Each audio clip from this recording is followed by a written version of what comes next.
गंध को सूंघने का कार्य हमारी नाक द्वारा होता है, लेकिन जब हमें सर्दी जुकाम हो जाने पर हमारे नाक से हम गंध का महसूस नहीं कर पाते हैं। बट ये ऐसा क्यों होता है?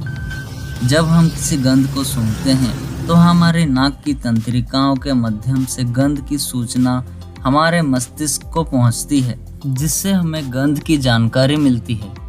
परंतु जुकाम होने पर संदेश पहुंचने वाली तंत्रिकाओं के सिरे श्लेष्मा के कारण बंद हो जाते हैं, जिससे गंध की जानकारी हमारे मस्तिष्क को नहीं पहुंच पाती है। इसी कारण हमें जुकाम हो जाने पर हमारे नाक से गंध का अनुभव बंद हो जाता है।